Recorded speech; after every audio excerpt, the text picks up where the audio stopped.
hermosa subiendo al cielo. La Biblia dice que la adoración es una ofrenda que le damos a Dios. Amén. Y la adoración es obediencia. Damos una ofrenda a Dios.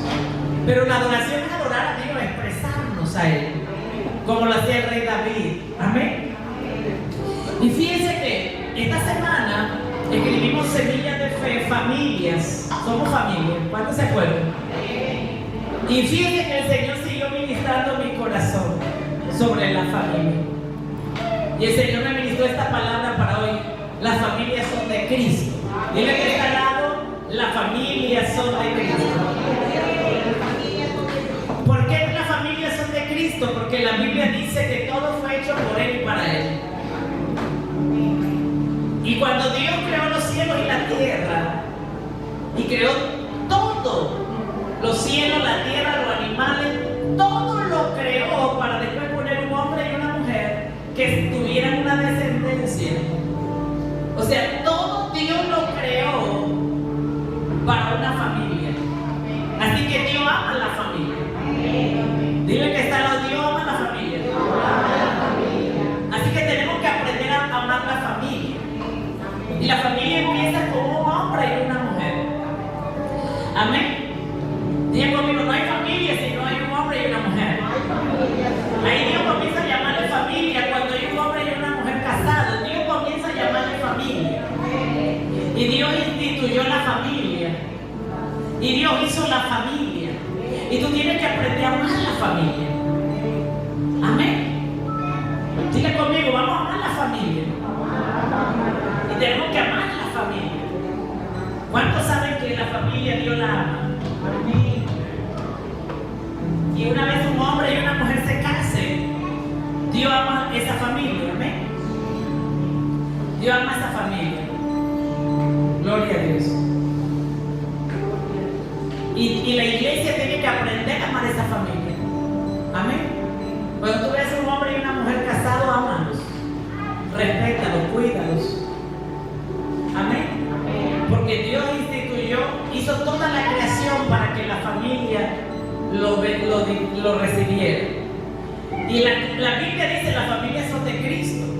Y cuando Dios hizo el pacto con Abraham, dice, en ti serán benditas todas las familias de la tierra. Así que la familia más bonita es la familia de Abraham y de Sara.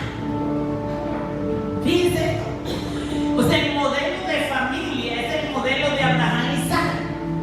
Porque Dios le dijo a Abraham, en ti serán benditas las demás familias de la tierra. Y Dios le dijo esto a Abraham porque el modelo de familia es perfecto, el de Sara y Abraham.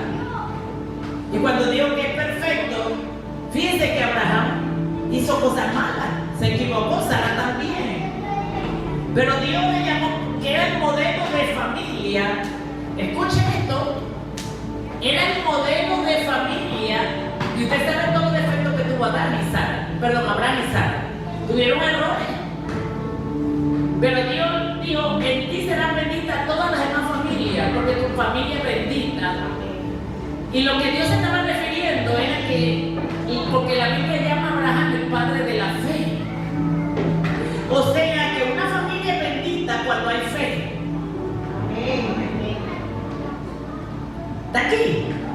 O sea, cuando tú tienes fe, tú bendices a otra familia. Por eso Dios le dice a Abraham, en ti serán benditas todas las familias de la tierra. Y fíjense todos los errores que cometió Abraham. Y todos los errores que cometió a Sara. Pero Dios se refería a la fe, por eso la Biblia dice que Sara es la madre de naciones, porque era una mujer de fe. Y por eso la Biblia dice que Abraham creyó a Dios, esperanza contra esperanza, y se convirtió en el padre de la fe. Y por eso Dios los marcó como familias benditas, no porque fueran perfectos, sino porque le creían a Dios en todo. Denle un aplauso al Señor.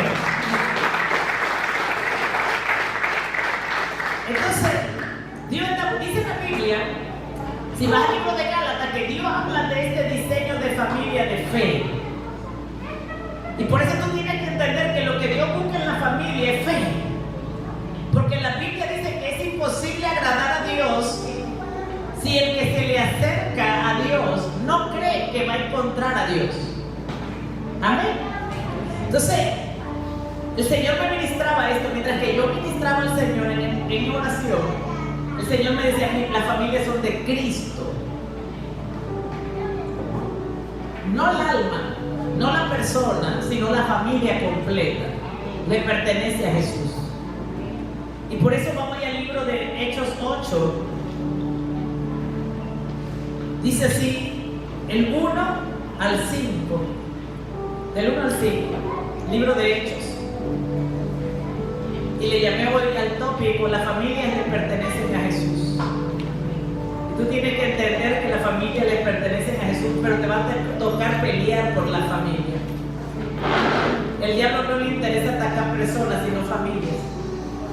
Y esto tiene que estar muy claro. El diablo no quiere atacar personas, sino familias. Él no ataca ni persigue personas. Te lo voy a mostrar con la Biblia. Él persigue casas. Y vamos a ver lo que dice la Escritura en la Reina Valera. Te puedes leer en diferentes versiones. Pero la palabra del Señor dice: y Saulo consentía en su muerte. Saulo es el apóstol Pablo. En ese tiempo era Saulo, porque todavía no se le había revelado Jesucristo. Y él perseguía a la iglesia. Y acababan de matar a Esteban. Y Saulo consintió en la muerte de Esteban. Es importante que entiendas esto, porque Dios no mira nuestros errores, mira una fe. Pero Dios no quiere que... pero tú no puedes agarrar que porque Dios no mira mi error, me voy a quedar practicando el error toda la vida. ¿Ok? Dios mira fe. Y la misma fe me hace ser mejor. La misma fe me lleva a cambiar. La fe me lleva a ser diferente. La fe, ¿verdad? Porque yo no me puedo quedar toda la vida cometiendo el mismo error, porque Dios no mira mi error. La fe dice que hace posible lo imposible, el cambio, la transformación. Y dice: y Saulo consentía en su muerte, y en aquel día hubo una gran persecución contra la iglesia que estaba en Jerusalén. Y todos fueron esparcidos por las tierras de Judea y de Samaria, salvo los apóstoles no fueron esparcidos. Y Saulo asolaba la iglesia, que ahora Pablo. Y las mujeres asolaban la iglesia, y entrando casa por casa, diga conmigo, casa por casa. No le ponga a su hijo suyo nieto Saulo, por favor, porque significa perseguidor de la iglesia. Y dice que él entraba casa por casa, arrastraba a hombres y a mujeres, escucha esto, y los entregaba en la cárcel. Pero los que fueron esparcidos iban por todas partes anunciando el evangelio. Entonces Felipe descendió a la ciudad de Samaria y les predicaba a Cristo. Espíritu de Dios, tú eres el autor de la Biblia, tú eres el inspirador de la Escritura. Háblanos en esta mañana, abre nuestro corazón, danos entendimiento para no ser como Saulo, sino para ser como Pablo. Queremos ser como Pablo y no como Saulo. Pero tú nos muestras en la Biblia la identidad de un hombre, un antes y un después. Y hoy nos vas a hablar con revelación para entender cómo el enemigo opera para que nuestras casas, nuestra familia, Señor, no le pertenezcan a Cristo. Amén. La Escritura dice que Saulo perseguía a la iglesia. Así que lo primero que yo tengo que entender es que ¿quién es la iglesia? Nosotros. Cada creyente de Jesucristo en el mundo entero, sin importar religión, sin importar denominación, es la iglesia de Jesús. Amén.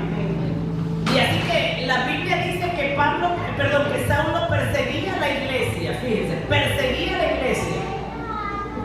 Y dice la escritura que la asolaba. ¿Usted sabe qué significa asolar? La azotaba, la maltrataba, la perseguía, la oprimía a la iglesia. Eso pasó en el libro de los Hechos. una vez después que Jesucristo resucita a los 40 días y asciende a los cielos como Rey y Señor de gloria, que los ángeles lo llevan con él, la iglesia comienza a predicar el evangelio. La escritura dice que Saulo los azota, los persigue, dice la escritura, y entrando, ¿cómo lo perseguía? Acuérdense que la Biblia es un libro profético. ¿Cómo perseguía Saulo a la iglesia?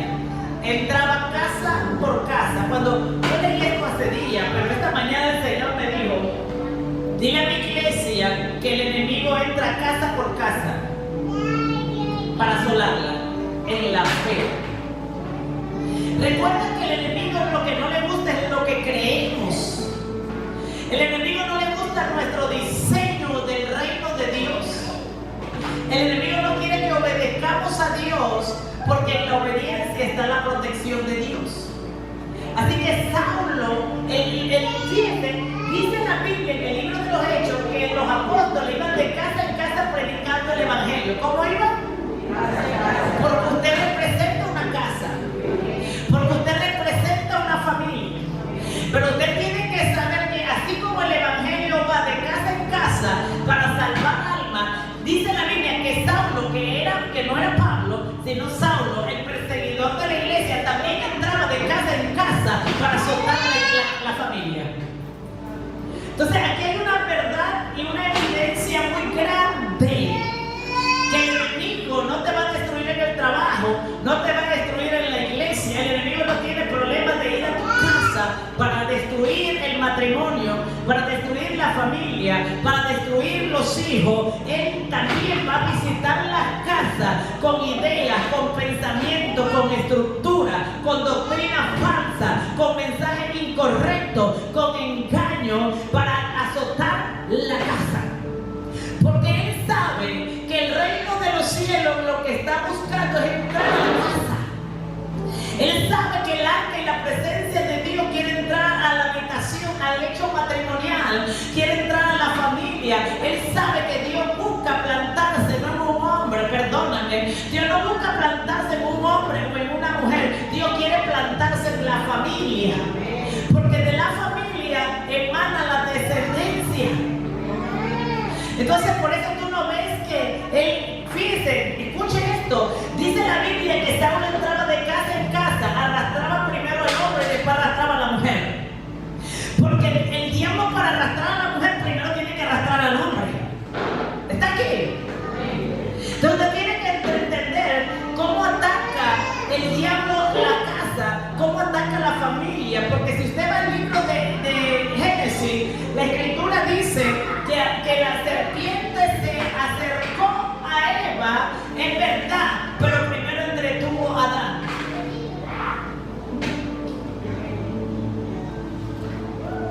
Para el diablo atacar, usar a Eva, para destruir el diseño de Dios. Porque, escuche, Dios no quiere plantar en tu casa un diseño de iglesia, Dios quiere plantar el diseño de la familia. Y la iglesia es la protectora del diseño de la familia. Y en la iglesia de Cristo, si es nosotros lo que tenemos que establecer el diseño de familia. Entonces, antes de la serpiente atacar a Eva, primero entretuvo a Adán. Lo entretuvo en trabajo, lo entretuvo en quehaceres, lo entretuvo en afán, lo entretuvo en producción de dinero, lo entretuvo en la creación de Dios, para él poder acercarse a Eva y no darse cuenta poco a poco, porque eso no pasó en un instante, no pasó en un segundo, pero poco a poco comenzó a engañar a Eva, porque el hombre estaba distraído y no se dio cuenta que la serpiente estaba engañando a Eva para llegar a él. Por eso tú tienes que despertar y tú tienes que entender qué es lo que Dios ama, qué es lo que Dios quiere. Por eso, escúchame esto, cuando Eva se acercó a Adán para decirle que iba a tomar nuevas decisiones, que iban en contra del diseño de Dios, Adán le dijo, aprobado, porque él estaba tan cansado. Sí, cómete la manzana. Cuando Eva comió de la manzana y se la llevó a Adán, Adán le Víctor que Dios no lo había probado, pero él no podía decirle que no porque él había comido ya de la manzana. ¿Está aquí? Y yo no iba a predicar esto, pero Dios me despertó esta madrugada y me dijo: familia para Cristo. Entonces tú tienes que saber esto y tienes que entender que las familias son de Cristo, y la forma que engañó Satanás a la primera familia fue entreteniendo tanto a Adán, cansado, que no tenía la capacidad, porque lo que el diablo necesita para tomar malas decisiones es no tener la capacidad de descanso mental para tomar buenas decisiones. Te cansa, te agota, te destruye, afanado por tantas cosas, para cuando entonces viene Eva y te pregunta: ¿tú crees que podemos comer la manzana que Dios dijo que no comiéramos? Te voy a traducir esto. Viene la mujer y te dice: ¿tú crees que yo pueda yo hacer esto? Aunque vaya en contra de Dios. Y el hombre dice: sí, hazlo. Pero la Biblia dice que era Adán quien tenía que cuidar a Eva, que Dios se la había dado. Así que escuche esto: si usted va a la Biblia, Dios nunca le habló la instrucción a Eva. Eva no sabía los mandamientos, Eva no conocía la instrucción, pero Adán sí. ¿Por qué Dios no se lo dijo a Eva? Porque Dios se lo dijo a Adán, porque Dios esperaba que Adán le cuidara a Eva. Por eso quien decía sí o no probado era Adán en aquel tiempo, porque Eva nunca recibió la instrucción de Dios, el entrenamiento de Dios, la palabra, sino Adán. Y Adán era el encargado de decirle a Eva: eso no conviene comerlo, porque Dios dijo que no comiéramos de esto. El diseño de la palabra. Hay cosas que mi esposo me dice que no y yo me enojo. Y yo me molesto. Pero después de meditar y de pensar, yo digo: él tiene razón. El consejo es bueno. Busco la presencia de Dios. Pero tú tienes que entender el riesgo que hay en la familia, que Dios mira familia, y que los primeros discípulos nuestros es la familia. Nosotros nos discipulamos con nuestras decisiones. Nosotros le discipulamos con nuestro vivir. Nosotros le discipulamos con lo que nosotros hacemos. Porque es lo que Dios nos ha dado a nosotros para discipular. Pero Dios ama a la familia. Entonces, por eso dice la Biblia que el diablo anda como león rugiente viendo cómo devora, cómo destruye. Pero tú tienes que aprender a entender las artimañas del enemigo. Tú tienes que aprender a discernir cómo opera el enemigo para destruir familias. Pero Dios ama a la familia y yo también. Dios ama el matrimonio, yo también. Así como dice Pablo: soy celoso de la iglesia, yo también. Y no de la iglesia. La iglesia es familia. Dios llama a la iglesia familia, y es la familia de la fe. Dios, yo también. Dile que está al lado, y yo también. Profetiza, yo también. Así que todo lo que va en contra de la iglesia y de la familia, el celo de Dios se levanta dentro de nosotros. Y yo declaro y profetizo que tú también serás así como soy yo. Tú serás así, celoso del diseño de Dios, celoso de la familia, celoso del diseño de Dios. Porque escúchame lo que te voy a decir: tu familia, tu hogar, tu matrimonio fue escogido por Dios, instituido por Dios para bendecir otra familia. Tú vas a ser de bendición para otra familia. Tú tienes que saber que Dios te escogió a ti y a tu casa para ser bendición para otra familia. Amén. Dale fuerte al Señor. Pero tienen que saber que dice que Saulo azotaba de casa en casa. Escúchame lo que te voy a decir. La gente dice: me destruyeron en la iglesia, me destruyeron en el trabajo. Mentira, el diablo no destruye a nadie en la iglesia ni en el trabajo. El diablo destruye en la casa. Porque Saulo no iba a la congregación a destruir gente. El diablo no iba al trabajo. No dice la Biblia que él los azotaba en el trabajo, que él los azotaba en la iglesia. Dice que solo tenía que entrar a la casa y azotarlos ahí. Pero fíjese que eso es tan bíblico, que dice la Biblia que la serpiente entró al Edén, y el Edén era la casa de Adán y Eva. El huerto del Edén era la casa de Adán y Eva. Y no dice la Biblia que la serpiente fue al mundo a azotar a Adán y Eva. Dice que entró al huerto del Edén a hablar con Eva, a entretener a Adán y destruir ese hogar. Así que todo lo que pasa en un hogar, en un matrimonio, déjame decirte que es porque el diablo entra a la casa.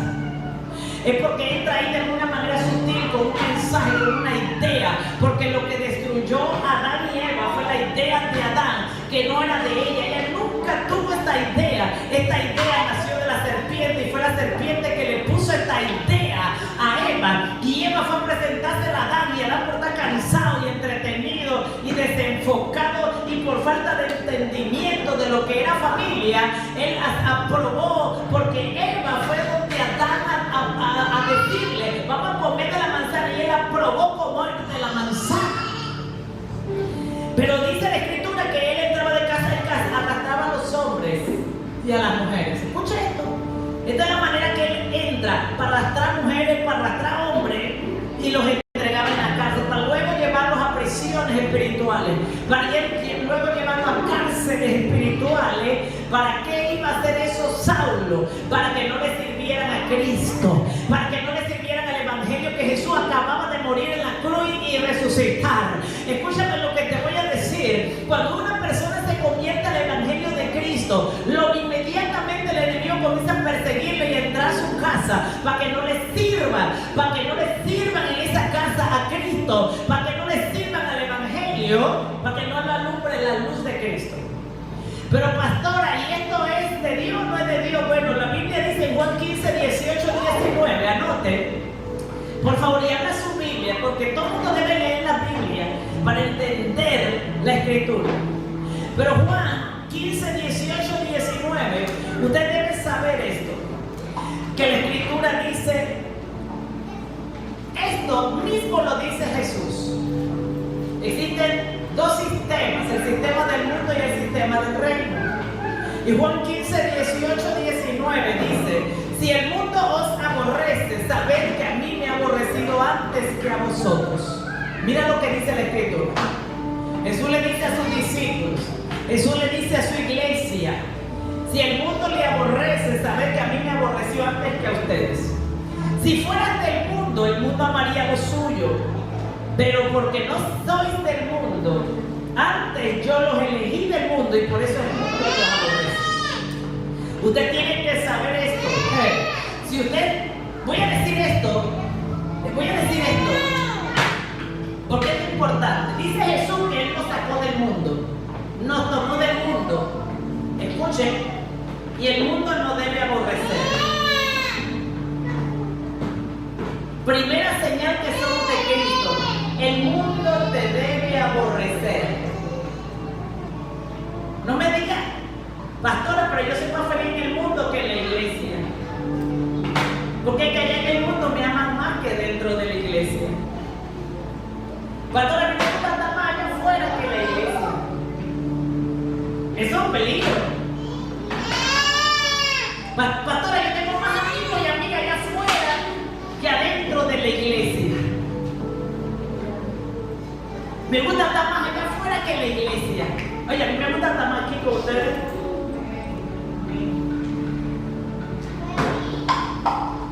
Yo no me hallo bien allá afuera. Es más, en mi último trabajo, nadie me quería, mi hermano, nadie. Entre más tú eres de Cristo, menos te van a querer el trabajo.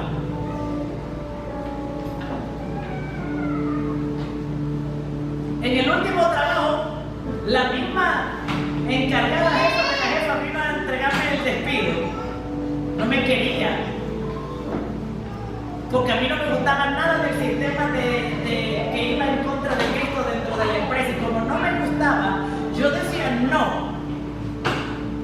Así que no me quería, así que vete, porque tú, así me dijo, literalmente así me dijo, ¿cómo te lo metiste al trabajo si tú no eres de nosotros?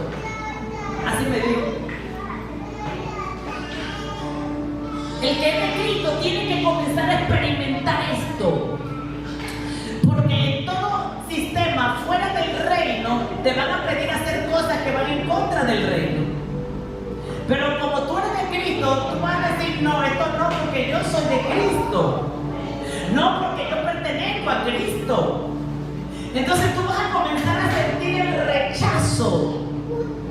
Todo discípulo está marcado por esto. Jesús dice, el mundo lo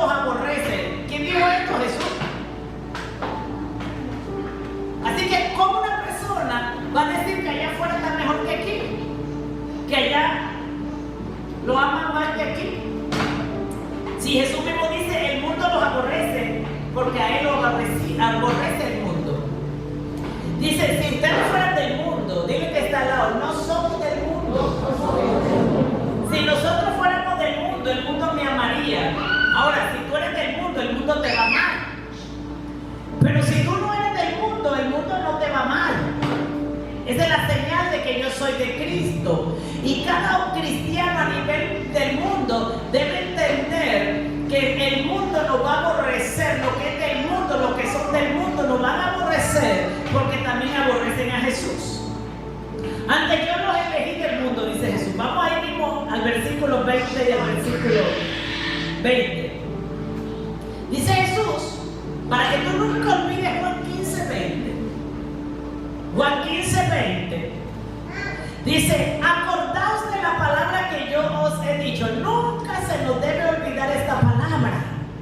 Esta palabra debe guardarla en tu corazón, porque dice: acordaos de la palabra que yo os he dicho. El siervo no es mayor que su Señor, y nosotros somos servidores de Cristo. Ya conmigo, somos servidores de Cristo. Y el siervo no es mayor que su Señor. Si a mí me han perseguido, también a vosotros les perseguirán. Aquí está. Jesús le habló a los 12 y le dijo: yo me voy, pero no pueden olvidar esta palabra, porque yo me voy. Mira, Jesús estaba asegurándose.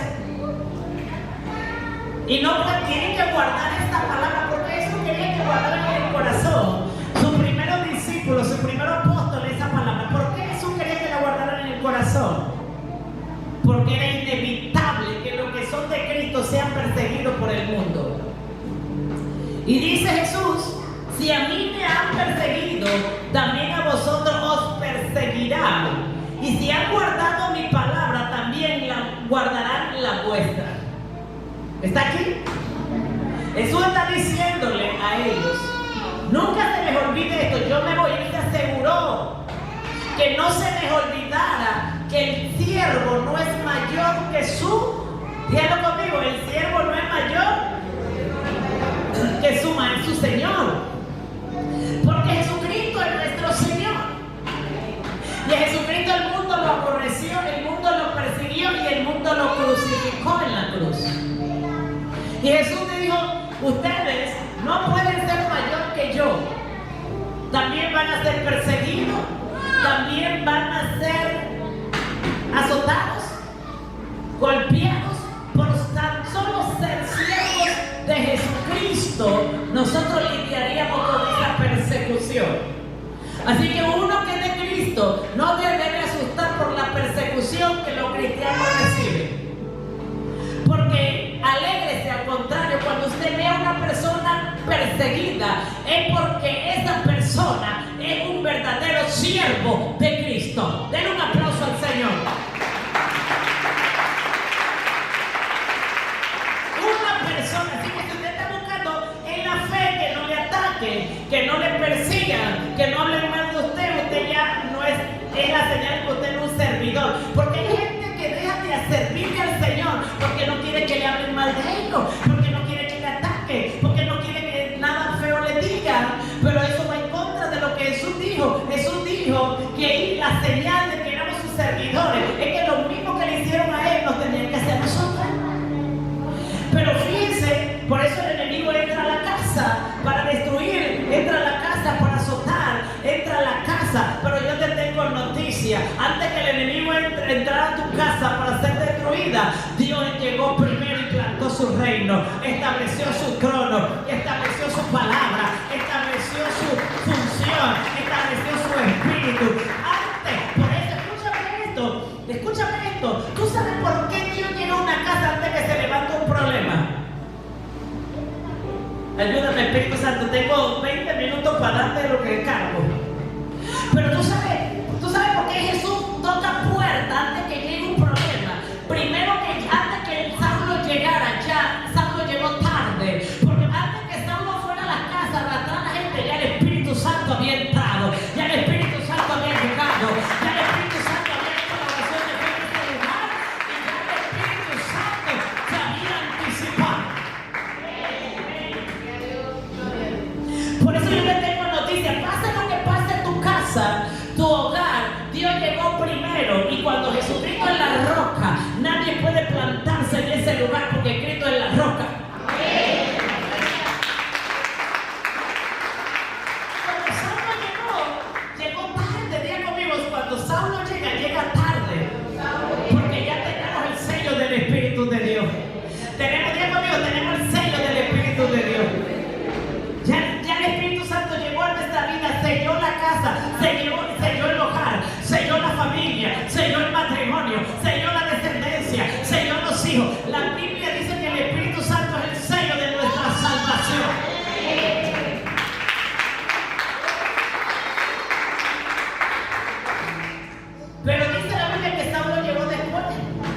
O sea que aún el sello del Espíritu Santo no evita que Saulo no llegue a la casa para perseguirla. Eso no lo evita. Esa es la realidad.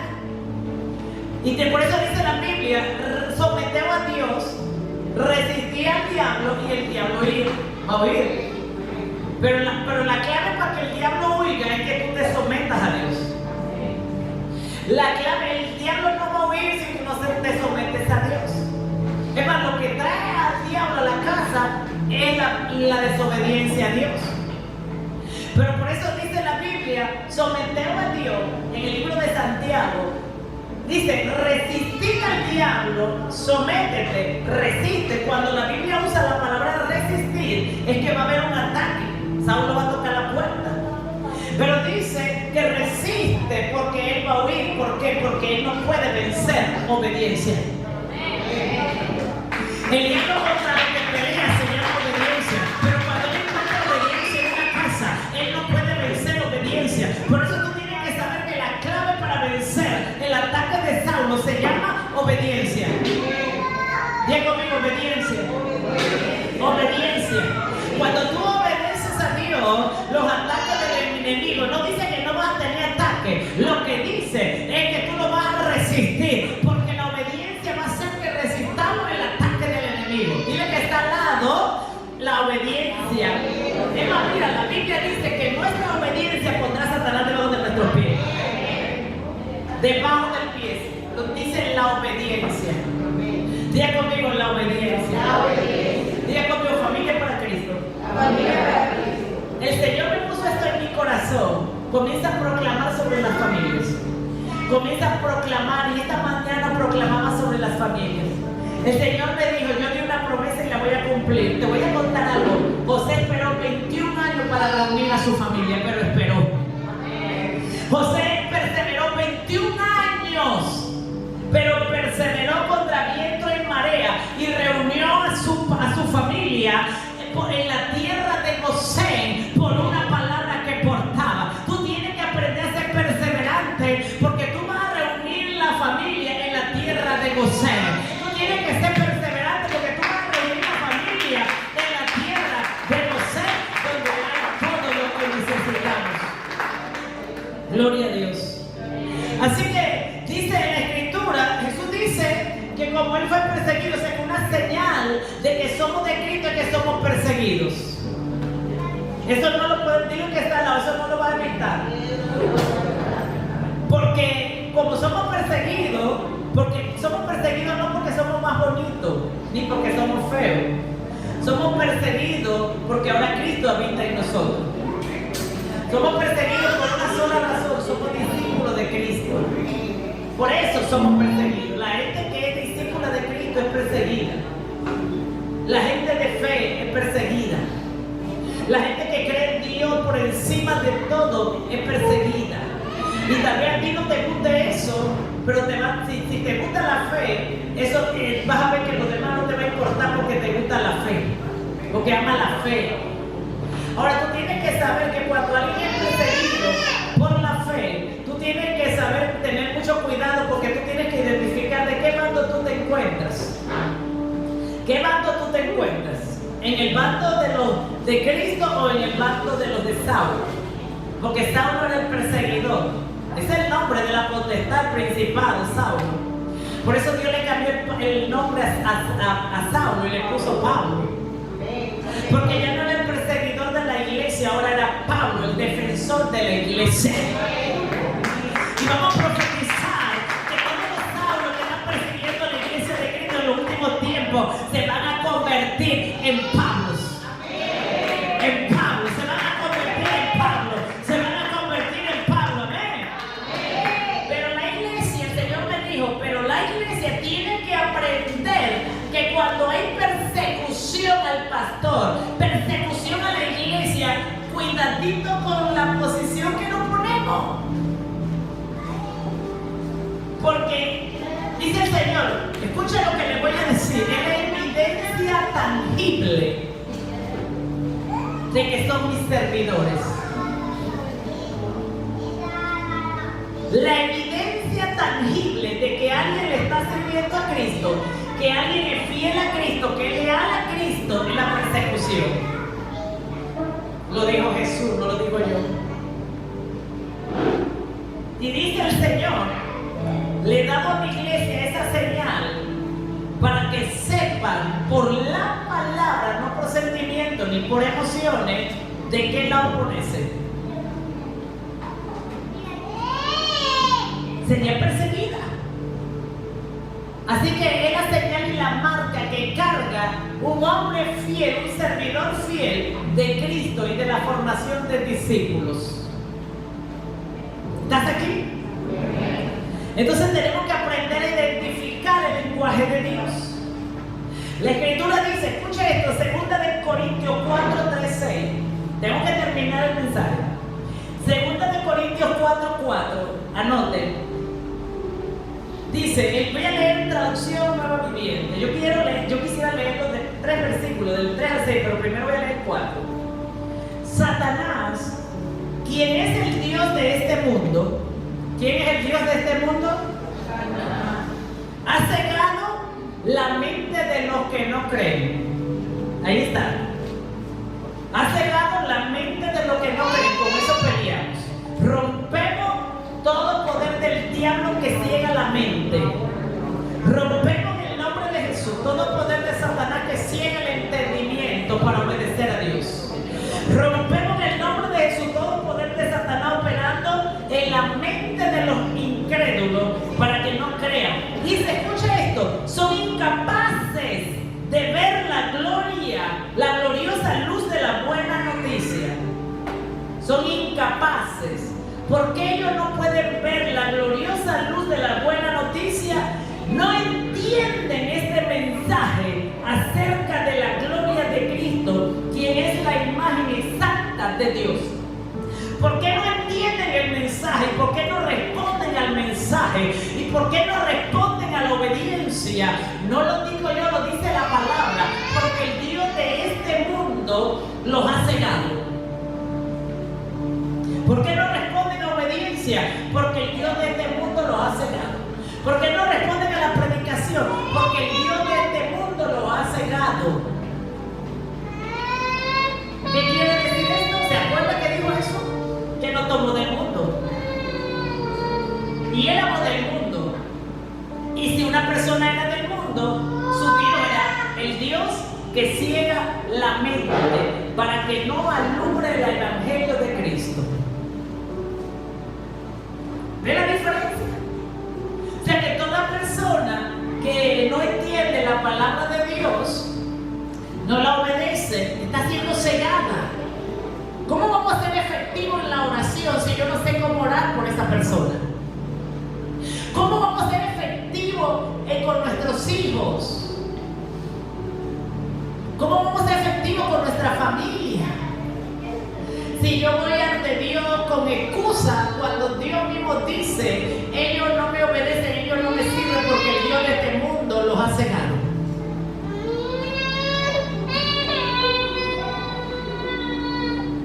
La oración de los últimos tiempos es una oración eficaz en la palabra.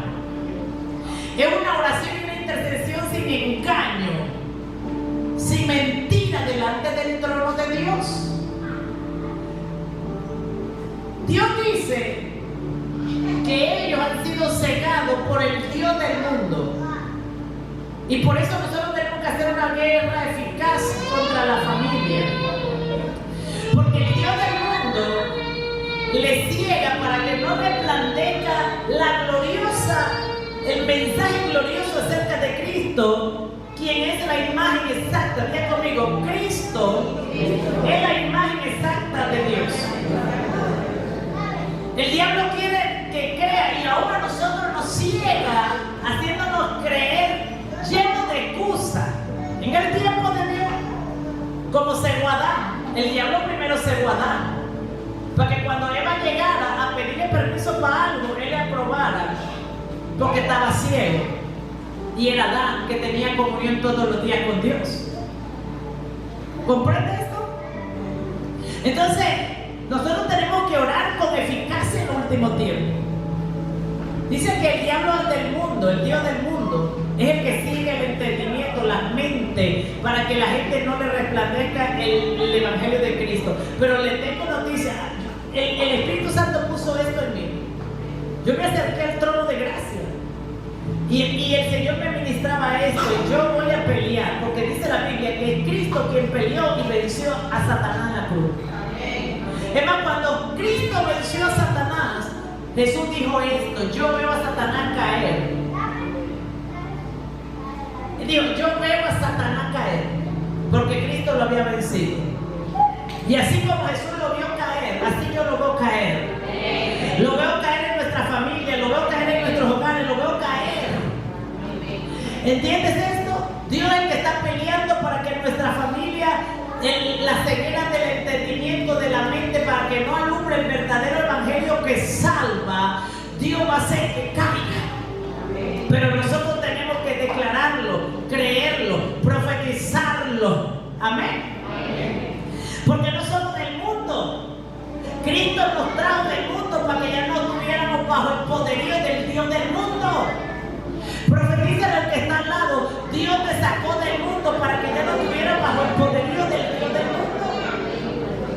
Cuando tú amas las cosas, yo escuché esto, el Señor me dijo: cuando tú amas las cosas del mundo, el Dios del mundo te atrapa.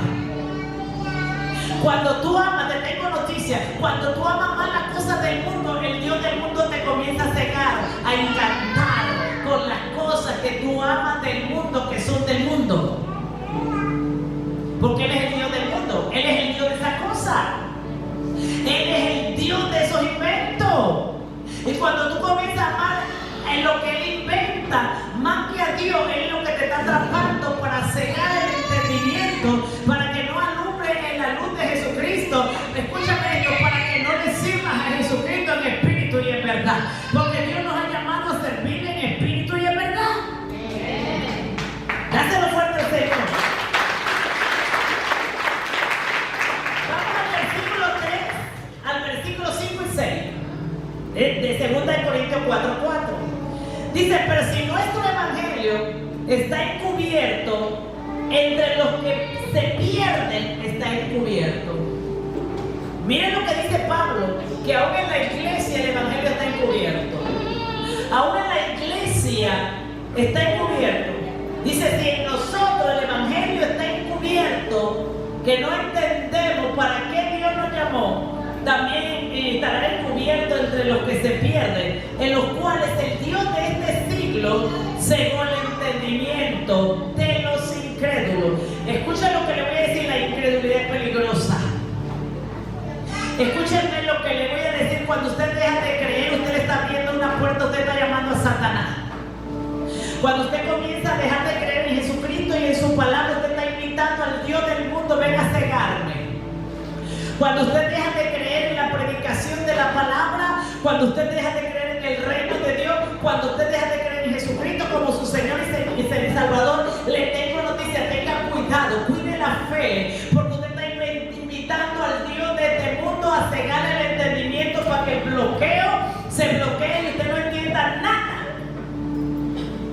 Dice: ¿cuál es el Dios de este siglo cegó el entendimiento de quién? De los incrédulos. La incredulidad es el peligro más latente para el creyente. Porque cuando le abrimos la puerta a la incredulidad, estamos abriéndole la puerta al Dios de este mundo para que nos siga. Lo estamos invitando. Cuando una persona habla: no creo. Cuando una persona dice: no creo en Jesucristo. Cuando una persona dice: no creo en la Biblia. Cuando una persona dice: no creo en la iglesia. No creo en los pastores. No creo en la predicación. No creo en nada de eso. Inmediatamente esa persona está llamando al Dios del mundo que lo ciegue. Y usted tiene que tener cuidado. Por eso usted debe confesar con su boca vida. Porque la Biblia dice que el poder de la vida y la muerte están en la boca. Mi vida espiritual puede morir cuando yo comienzo a declarar con la boca: no creo en esto, no creo en aquello, no creo en el evangelio, no creo en la predicación, no creo en esto, no creo en aquello. Porque el Dios de este siglo. Entonces, ¿quién es el que está trabajando en el mundo para que nosotros no creamos en el evangelio? El Dios de este mundo está trabajando para que usted no crea. Por eso usted tiene que ir a la palabra. Por eso vivimos el tiempo latente que usted escrito, mejor que lo crea. Porque si usted no cree en lo que está escrito, usted está invitando al Dios de este mundo a que le ciegue. Por eso tiene que renunciar a lo que ha declarado con la boca. Porque una vez usted le dice, yo no creo en Jesucristo como mi Señor y mi Salvador, usted inmediatamente abrió la puerta para que el Dios del mundo se vuelva su Señor. Y es el peligro más latente para el evangelio, para el creyente. Y dice ahí, dice la Escritura, para que no le resplandezca la luz del evangelio de la gloria de Cristo. Para que no resplandezca ¿qué? La luz del evangelio. El evangelio es luz, la predicación es luz, la palabra es luz. Por eso el diablo la quiere apagar, porque la palabra es lo que ilumina el entendimiento a la gente, pero el enemigo la quiere apagar para que no le alumbre. Y dice la Escritura, porque no predicamos, nosotros no nos predicamos a nosotros mismos. Nosotros no nos predicamos a nosotros mismos, sino a quién? A Jesucristo como Señor. Dile que está al lado, nosotros no venimos a predicarnos a nosotros. Nosotros venimos a predicar a Jesucristo. Yo no vengo a predicarte de mi matrimonio, de mis hijos, de mi familia, ni de mi economía. Yo vengo a predicarte a Jesucristo como el Señor, como el Rey de Reyes, como el que venció a Satanás en la cruz. Yo vengo a predicarte. Ahora yo puedo testificarte lo que Jesucristo ha hecho en mi vida, pero yo no vengo a predicar de mí mismo, sino de Cristo.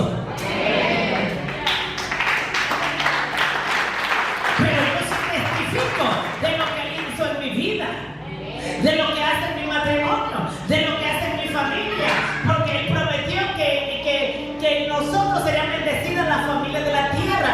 Un ministerio, una familia bendijo mi familia.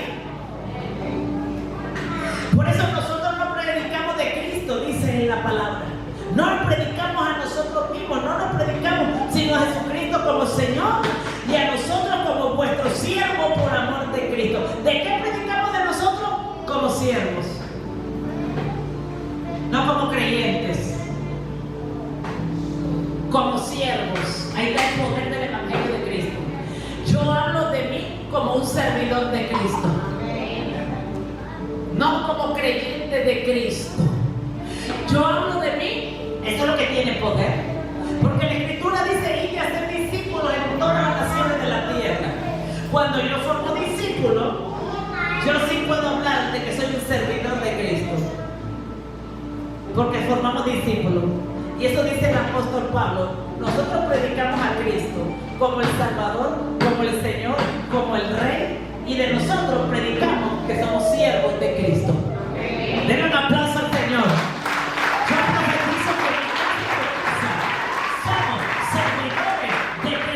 Somos servidores de Cristo, amén. Y dice: y por amor a Jesús, porque en el servicio se muestra el amor a Jesús. Perdóneme lo que le voy a decir, pero es nuestro servicio a las almas, a nuestro servicio a la obra del reino de Dios, donde se muestra que en verdad amamos a Jesús, no de palabra, sino de hechos. Y dice, escuchen, por eso cuando usted tiene que aprender la vida, ¿quién habla? ¿Un siervo de Cristo o alguien que solamente habla de Cristo? Pero el siervo de Cristo es el que tiene el poder y la autoridad del Padre para predicar a Jesucristo.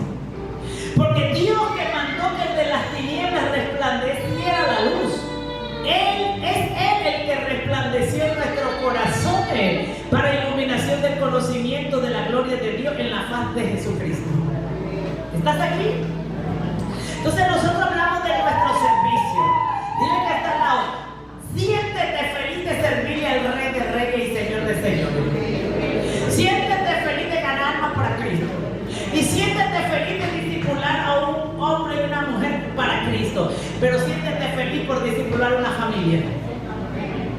Siéntete feliz cuando discipules a un hombre. No mires a un hombre, mira una familia. Mira una descendencia. Mira, porque si tú discipulas a un hombre, estás discipulando su descendencia. Porque escucha, ¿qué espera de Dios de un hombre? hombre que es discipulado, que tú sientas a tus hijos y los discipules. Sienta a tus hijos y discipúlalos. ¿Qué espera Dios de un pastor en la iglesia? Que lo discipule. ¿Qué espera de Dios del hombre en la casa que es cabeza, que sienta a sus hijos y se los discipule? Yo profetizo que tus discípulos serán tus hijos. Siéntalo. Mira, te voy a dar como Jesús le dijo a Pedro. No vengo de pescar y no pesqué nada. Jesús le dijo, ahora en mi nombre lanza la red. En el nombre de Jesús lanza la red. Invita a tus hijos. Invítalo. Dile, esta noche quiero compartir con ustedes la palabra, hijos míos. Ellos van a decir, sí, papá, porque ellos te aman. Ellos van a decir, sí, papá. Ellos te aman. Y si no está la figura de hombre, mamá, en el nombre de Jesús, mira la red. Y si está la figura de hombre, ora a Dios para que Dios haga que Él discipule a sus hijos. Escúchame esto, este es el mejor discipulado, cuando el esposo, el hombre de la casa comienza a discipular a los hijos en la fe en Jesucristo. Dios espera eso de un hombre en la casa. Y Dios espera de un pastor en la iglesia que discipule al pueblo. Amén. Porque esa es la autoridad de la iglesia, del cuerpo de Cristo, es la cabeza que Dios establece, mujer o hombre. Pero de la familia, Dios espera que el hombre discipule. Y si no lo está haciendo, usted profetiza y declare, Señor, declaro que este será el mejor maestro de la palabra, un siervo de Jesucristo, que le servirá a Jesucristo y que va a discipular. Y yo profetizo que tú vas a tener, porque el Señor, yo lo hago con mucha autoridad, porque el Señor me ministró esto. Y creo que nunca he enseñado esto. Pero yo profetizo que tus discípulos que estarán en primera fila son tus hijos. Ya llegó ese tiempo, me dijo el Señor. Y Dios va a estar contigo para hacerlo. Ellos van a querer venir. Porque han visto el amor de Dios en ti. Han visto el amor de Dios en ti para con ellos. Tú sabes, porque en un discípulo nosotros lo damos todo. Espiritual y material. Todo lo damos. ¿Y qué mejor que dárselo primero a los hijos, verdad? ¿Qué mejor? ¿Qué mejor que darle ese regalo a los hijos? ¿Y qué dice la Biblia que hace el regalo?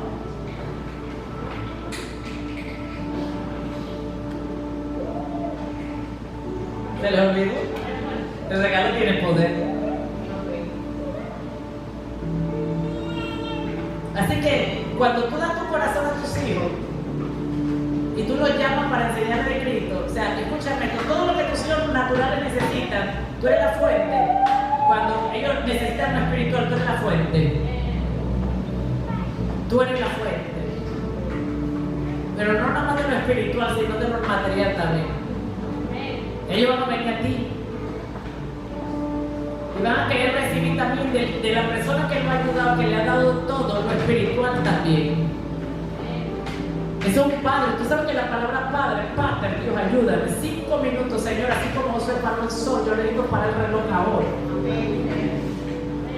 Así como la palabra padre significa proveedor, no nada más lo espiritual, sino también lo natural. Yo profetizo que tu padre natural va a comenzar a proveerte. Yo profetizo que si tu padre natural está vivo, él va a pagar tu estudio, tu universidad, la de tus nietos, la de tus bisnietos, y si tiene que pagar la casa, y si tiene... Vamos a ver, el amor de Dios se está derramando en este lugar. Y lo he visto derramarse en todo lugar. Que Dios va a poner en tu corazón, que tú ayudes en todo lo que ellos necesitan. Es más, ellos te lo van a pedir, ya tú lo viste, Dios te lo va a mostrar. Y tú vas a llegar y lo vas a sorprender, porque el discipulado empieza por allí. No trates de enseñarle Biblia a alguien que primero no los ames.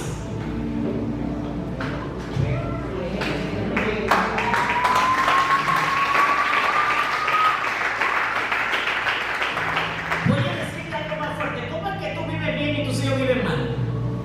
¿Cómo es que tú tienes la mejor cama y tus hijos no tienen cama? ¿De qué Cristo hablamos? Si mi esposo y yo no paramos de trabajar para ella, no viajamos, no hacemos más de 4 cosas por para ellos. ¿De qué amor hablamos? ¿De qué amor hablamos? Del Evangelio. Nuestras generaciones necesitan ver amor. Por eso dicen, para que no le resplandezca la luz del Evangelio de amor.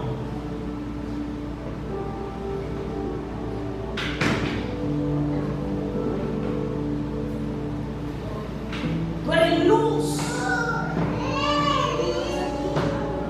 Dile, Espíritu Santo, ¿qué necesidad tienen mis hijos? Que yo no me lo pida, yo voy a mostrar que soy padre hoy, madre hoy.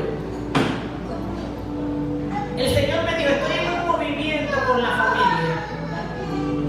Estoy en un movimiento, un mover de la familia. El Señor me lo dio hace un mes. Y yo estoy orando hace un mes por la familia. Porque se levanten padres en sus hogares. Que se levanten por... Si tú quieres que tus hijos te llamen padre, primero tienen que ser proveedor. Porque la palabra padre significa proveedor.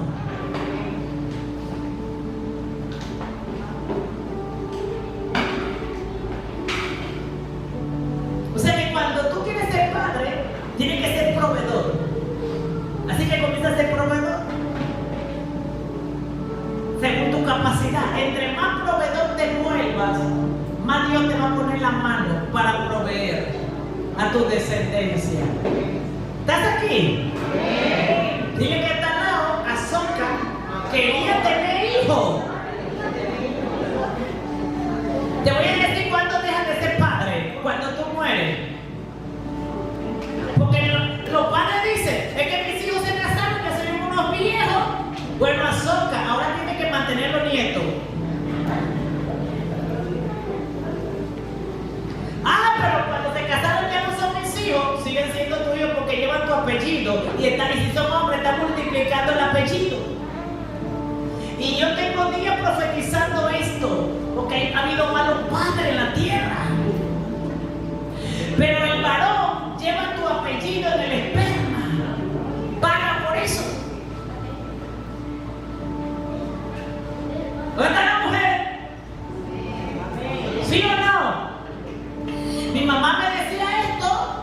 Uno piensa que cuando los hijos, mi mamá siempre me decía, uno piensa que cuando Dios se casa y se va de la casa, ya terminó todo el trabajo. No, usted termina su labor de padre cuando usted muere. Usted es responsable de esos hijos hasta que usted muera. Mi mamá se caía cuando Dios no gané. Mi mamá se resbalaba y se caía, nerviosa, porque ella sabía lo que significaba entrar al salón de operaciones. Ojalá ser padre nada más dure 18 años. ¿No? Tú tienes que hacerle los sueños a tus hijos. Si tu hijo quiere ser aviador, vas a tener que pagarle. No tengo plata, así que vas a estudiar lo que hay. No. Dile, hijo, vamos a orar porque si tú quieres ser aviador y Dios te puso eso en el corazón, tú vas a ser aviador porque yo voy a pagar tu aviación.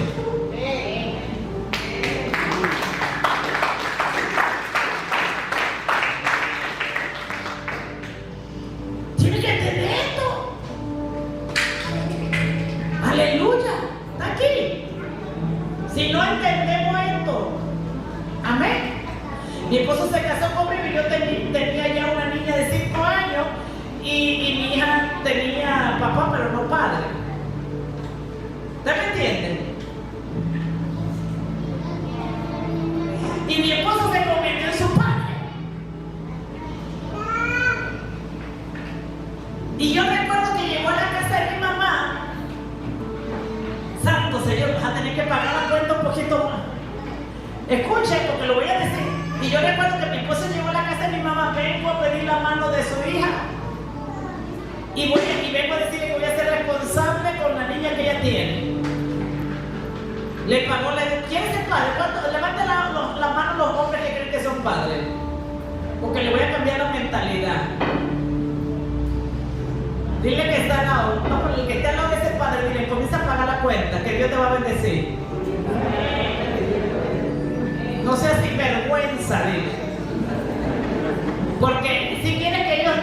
Escúchame, cuando tus nietos sean profesionales exitosos y lleven tu apellido, tú vas a decir, está mi apellido. Y yo le voy a preguntar, ¿y pagaste la cuenta? ¿Y pagaste la cuenta de ese éxito? Tú estás aquí, eso se paga, eso es lo que dice el original griego, que padre significa uno que provee. Le doy todo el significado de padre, proveedor. ¿Usted ha escuchado a algunos hijos decirle al padre, oye Juan? Y yo digo, ¿y por qué le llama Juan? Y eso es una moda allá afuera. Y una vez escuché decirle a mi hijo, oye Isaac, y yo me detuve y le dije, un momento, él no es Isaac, él es tu papá. Y que sea la primera otra vez que yo escuche que tú llames a tu papá Isaac, porque él no es Isaac, para ti, él es tu padre. Porque en el momento que le llamas Isaac, le dije, hijo, vas a cortar la bendición. Pero si le llamas padre, y ahora mi hijo le llama a su papá padre, oye padre. ¿Tú me entiendes lo que te estoy diciendo? Yo no sé si tú estás de acuerdo con esto, pero mi esposo le dijo a mi mamá, y yo vengo a ser responsable con esa niña, y pagó la escuela, pagó la educación, pagó la boda, pagó el matrimonio, y todavía sigue pagando. Y todavía sigue pagando. ¿Tú me entiendes?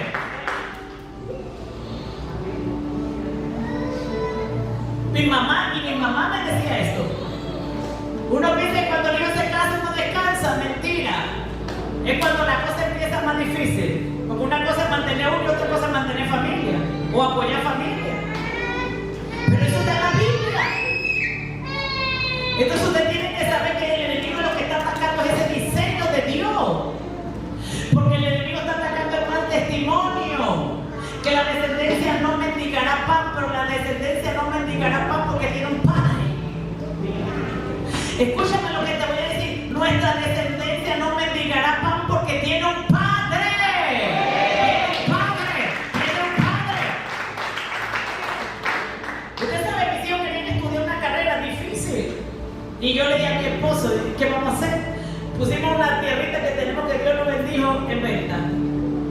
Y yo le dije a mi esposo, y si tienes que vender la casa para irnos a vivir bajo un puente, yo voy contigo porque hay que pagarle a esos chicos la universidad. Así yo le dije a mi esposo. Y le pusimos letrero a la tierrita. Porque ellos necesitaban estudiar y nada más conseguimos la mitad de la beca de una. Y nunca vendimos la tierra, pero nunca dejamos de orar. Y Dios proveyó. Eso es el padre. Ah, no, que tu hijo quiere estudiar y tú no sabes cómo hacer, vete a dormir a la calle, pero mándalo a estudiar.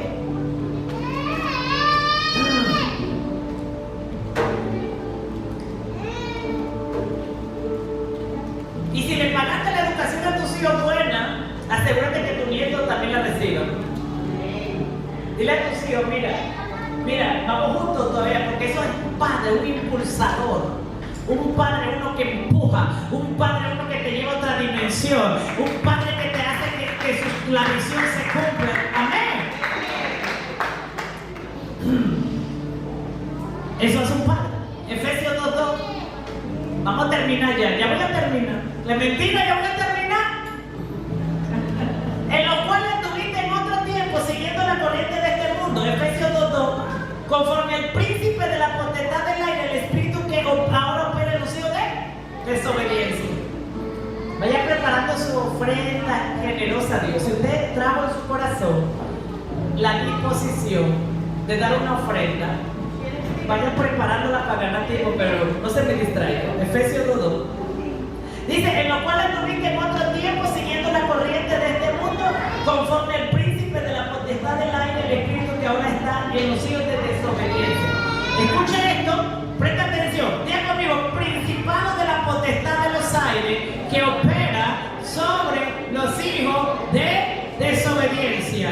Díganlo de nuevo, Efesios 2:2, principado que opera en los aires, que opera en los hijos de desobediencia.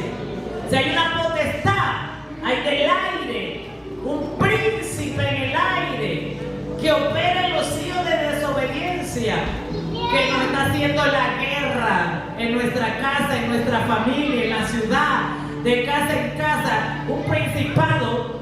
¿Para qué? Para que no resplandezca el Evangelio de Cristo. Efesios 20:22, con esto vamos a cerrar.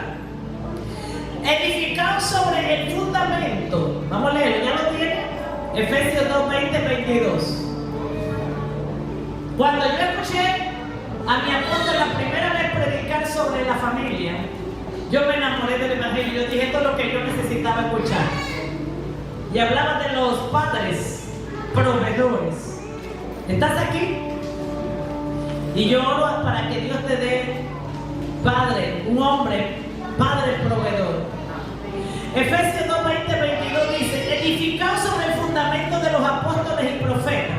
Diga conmigo: doctrina de apóstol y doctrina de profeta, siendo la principal piedra del ángulo Jesucristo mismo, en quien todo el edificio bien coordinado va creciendo para hacer un templo santo en el Señor, en quien vosotros también sois juntamente edificados para morada de Dios el Espíritu. Escuchen lo que le voy a decir. Dice que debemos ser edificados en el fundamento de los apóstoles. ¿Está aquí? La Biblia dice que quien pone el fundamento de la iglesia fueron los apóstoles y profetas. Pero ese fundamento se pone sobre Cristo, que es la principal roca del ángulo de la iglesia. Y después dice que el fundamento de los apóstoles, ¿ve? El mismo que persiguió el modelo, la iglesia, llamado Saulo. Escuchen lo que le voy a decir, y es una profecía. Fue el mismo que Dios, después de cambiarle a Pablo, puso el fundamento de la iglesia. ¿Usted sabe por qué? Porque Pablo atacó la iglesia porque él defendía un diseño. Pero Dios le reveló a Pablo, a Saulo, que el verdadero diseño era el diseño del reino. Y esto está tremendo. ¿Cómo entonces después la Biblia dice que quien pone el fundamento de la iglesia son los apóstoles y los profetas? Fíjense, Cristo es la roca, su palabra es la roca, pero quien pone la fundación de su iglesia, los apóstoles y profetas. Y después cada